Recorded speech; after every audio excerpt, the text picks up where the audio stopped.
ज्या काळात याच तालुक्यातल्या 19 शाळा 2014-15 या दरम्यान बंद करण्याचा डाव या तालुक्यात रचला गेला होता आणि ज्या ठिकाणच्या शाळा बंद झाल्या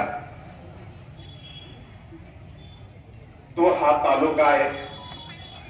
त्यानंतर या तालुक्यातल्या ज्या शिक्षकांनी त्या शाळा पुन्हा चालू व्हाव्यात याच्याकरता संघर्ष केला, मोर्चा काढला, आंदोलन केली, व्यवस्थापन कमिट्यांना घेऊन ग्रामसभांना सोबत घेऊन ज्या शिक्षकांनी हा आवाज उठवायचा प्रयत्न केला त्या शिक्षकांवरती निलंबनाच्या कारवाई झाल्या। हा या तालुक्याचा फार लांबचा नाही जवळचा इतिहास आहे। त्यावेळेस विद्रोही विद्यार्थी संघटना म्हणून आम्ही त्या शिक्षकांच्या सोबत उभा राहिलो आणि त्यांना घेऊन या ठिकाणी शिक्षण हक्क परिषद संघटित केली। त्या शिक्षण हक्क परिषदेच्या स्टेजवरती असलेले कॉम्रेड अजित नवले या ठिकाणी बसलेले आहेत आणि त्याचबरोबर रानकवी तुकाराम धांडे तुमच्या समोर कविता सांगून बसलेले आहेत।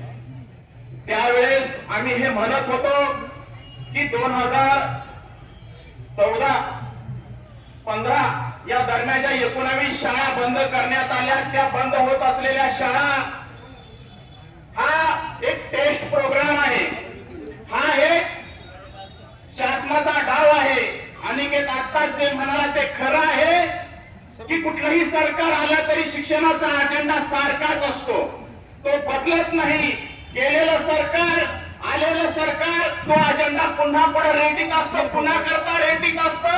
ते आज आपल्याला स्पष्टपणे दिसतंय की ज्या 9 कंपन्या समोर काढलेल्या आहेत की ज्या 9 कंपन्यांना आता खाजगीकरणाचा कॉन्ट्रॅक्ट दिला जाणार आहे आणि दारूच्या कंपन्यांना शाळा ठेक्यावरती दत्तक दिल्या जाणार आहे, ते आज स्पष्टपणे दिसत आहे की त्यावेळेस ज्या 19 शाळा बंद करण्यात आल्या त्या बंद होत असताना आम्ही हे सांगत होतो की भविष्य हे असं असणार आहे। नव्या शिक्षण धोरणाच्या माध्यमातून ते तुमच्या आमच्या समोर दिसतंय आणि हा अकोले तालुका टेस्ट प्रोग्राम होता त्यावेळेस आणि याच ठिकाणचे शिक्षण तज्ञ महाराष्ट्र सरकारचे शिक्षण तज्ञ हेरम कुलकर्णी नावाचे शिक्षण तज्ञ त्यावेळेस ते म्हणत होते की या शाळा बंदच होणार आहेत, आपण बंद केल्या पाहिजे।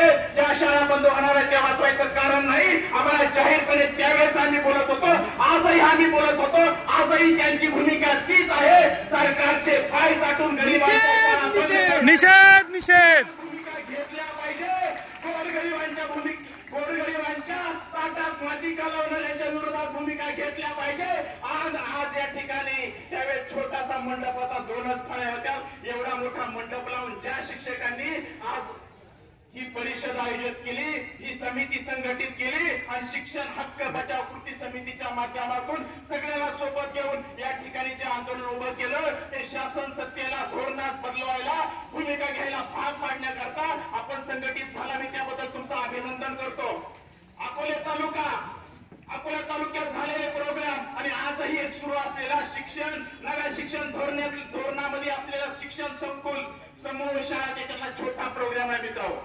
समूह शाळा हा छोटा प्रकल्प आहे, त्याच्यातला शिक्षण संकुल नावाचा असलेला मोठा प्रकल्प तो सुद्धा तुमच्या तालुक्यामध्ये त्यांनी अंमलबजावणीत आणून त्याचा टेस्ट प्रोग्राम केलेला आहे आणि उद्या केंद्रामधून भविष्याचं शिक्षण संकुल जाहीर करतील आणि फार छान आहे, फार भारी आहे आणि तो आपण देशभर शिक्षण संकुलाचं मॉडेल आता अंमलबजावणीत आणलं पाहिजे। त्यांनी पेन्शनचं जसं तुमच्या समोर ऑनलाईन समूह शाळा सांगायला लागलेले त्याच पद्धतीनं मवेशीच्या शिक्षण संकुलाचं तुमच्या समोर मांडलं जाणार आहे, ते देशभर आणलं जाणार आहे। त्याचे टेस्ट प्रोग्राम आपल्या तालुक्यात सुरू आहेत आणि आम्ही गपचीप आहोत, गपचीप राहता कामा नये।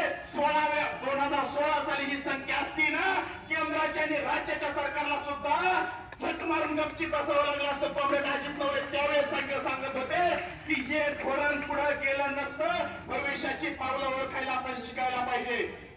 सरण जळून गेल्यानंतर राख उधळायला येण्याचा अर्थ नसतो, पण जनतेला आज सरण नाही जळलेल्या राखे झालेली हे सुद्धा माहिती नाही, किंवा ते तरी माहिती करून देऊ।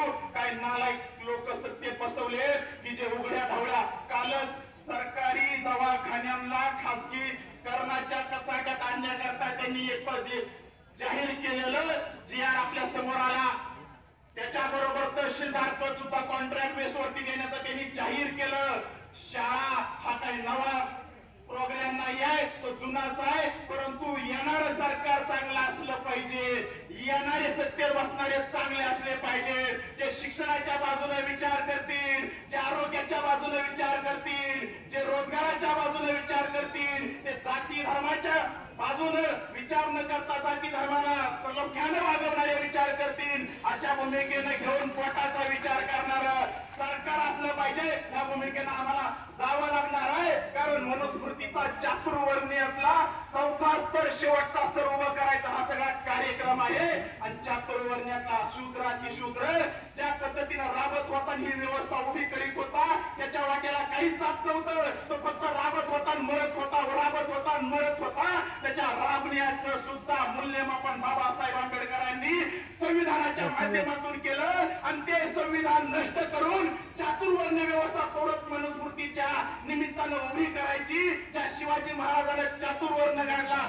संभाजी महाराजांनी चातुर्वर्ण गाडला, आणि त्या गाडलेल्या चातुर्वर्ण्याला पुन्हा उभा करण्याकरता राष्ट्रीय स्वयंसेवक संघाचं संघ नावाचं पिल्लू या देशामध्ये सत्तेत बसले. आणि भाजप नावाच्या एका राजकीय कारस्थानाला या देशात उभं करून या देशातल्या बहुजनांच्या आयुष्याची राख रांगोळी होताना ती डोळ्याला बघवणार नाही. मित्रांनो, आपण शिकलेले आहोत, सुज्ञ आहोत, बुद्धिवादी आहोत. आपली जबाबदारी आहे आपल्या आया बहिणींना, गोरगरिबांना, बहुजनांना सोबत घेऊन उभं राहण्याची. आपण ती करूया.